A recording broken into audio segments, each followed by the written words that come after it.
രക്ഷപിടിക്കുക എന്ന ഒരു സിഫത്ത് അള്ളാഹുവിന് അഴകായ ഒരു സിഫത്ത് ഇല്ലായിരുന്നുവെങ്കിൽ ലമയകുൻ അമലുൻ, ഒരാളുടെ അമലും ആവുകയില്ല അഹ്ലൻ, അർഹതയുള്ളതാവുകയില്ല ലിൽ ഖബൂലി, സ്വീകരിക്കപ്പെടാൻ. لأن العمل الذي يكون أهلا للقبول هو الذي تتوفر فيه شروط القبول.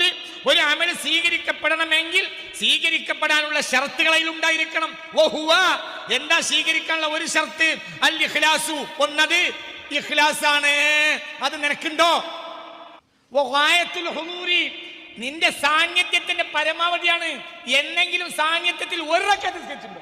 ഇജാരൊപ്പം ഉണ്ടാകണം. അപ്പോ അല്ലാഹു ഹുദൂർ, അതാ ഹുദൂറും പോരാ, ഗായത്തുൽ ഹുദൂർ, പരമാവധി ഹുദൂർ. ഞാൻ ക്ലാസ് എടുക്കേണ്ട നിങ്ങളോട് ചോദിക്കല്ലേ, നിങ്ങൾ ഇവിടെ ഉണ്ടോ? നിങ്ങൾ ഇവിടെ ഇല്ലേ? എന്തിനാ പിന്നെ അങ്ങനെ കേൾക്കണേ? ഒരു സെക്കൻഡോട് മനസ്സിലെത്തും. എന്റെ റബ്ബിന്റെ മുന്നിൽ എന്ന് പറയാൻ നിൽക്കുന്നവനായി നിസ്കരിക്കുന്ന ആരാ നമ്മളെ കൂട്ടത്തിലുള്ളത്? ഉണ്ടെങ്കിൽ എന്തേ നിസ്കാരം പൂർത്തിയാക്കാൻ കഴിയില്ല? ഇമാമത്ത് നിർത്തി, ഇബ്നു ഉമർ തങ്ങളെ നിർബന്ധിച്ച് ഇമാമത്ത് നിർത്തി.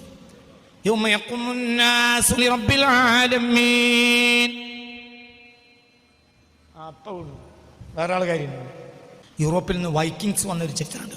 വൈക്കിങ്സ് കയറി വന്നപ്പോൾ ഒരു പള്ളിയിലേക്ക് ആദ്യമായിട്ട്, ഏഷ്യയിലൊരു പള്ളിയിലാണ് കയറുന്നത്.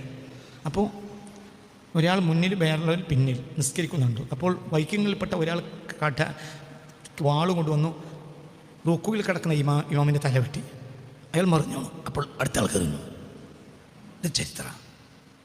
അപ്പോൾ അയാൾ തലയും വെട്ടി, അയാൾ മറിഞ്ഞു, അടുത്ത ആൾ കയറുന്നു. അതായത് ഒരാൾ തലവെട്ടി കൊന്നത് വേറുള്ളവർക്ക് പ്രശ്നമല്ല, അവർക്ക് മുനാജാത്താണ്. ആരുടെ മുന്നിൽ? അള്ളാഹുവിന്റെ മുന്നിൽ. എങ്ങനെയുണ്ട്? മെഹ്റാബിലിട്ട് ഉമർ ഇബ്നുൽ ഖത്താബിനെ കൊത്തിയത്.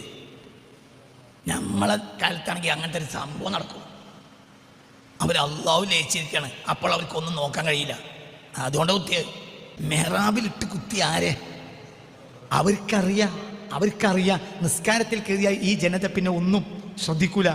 അവിടെ കുത്തിയത്. അവര് പറയണത് നിസ്കാരം കഴിഞ്ഞാൽ നമ്മളെ അവസ്ഥ എന്താ? അവര് പറഞ്ഞത് നിനക്ക് ഇബാദത്ത് ചെയ്യേണ്ട വിധത്തിൽ ഞങ്ങൾ ഇബാദത്ത് ആയിട്ടില്ല. ആര് പറഞ്ഞു? ഈ ഉമർ ഇബ്നു ഖത്താബ് റളിയല്ലാഹു പോലത്തെ മഹാന്മാർ പറഞ്ഞു, മുത്തനബി പറഞ്ഞു. എന്നിട്ട് നമ്മൾ അഹങ്കരിക്കാം. 10 രൂപ ഏതായാലും കിട്ടി, നമ്മൾ പറയല്ലേ കിട്ടിയോ? എനിക്ക് ഒരു രൂപ പൊട്ടിക്കണം. അള്ളാഹു സത്തറായതുകൊണ്ട് മലക്കുകൾ നോട്ടീസ് അടിക്കണില്ല.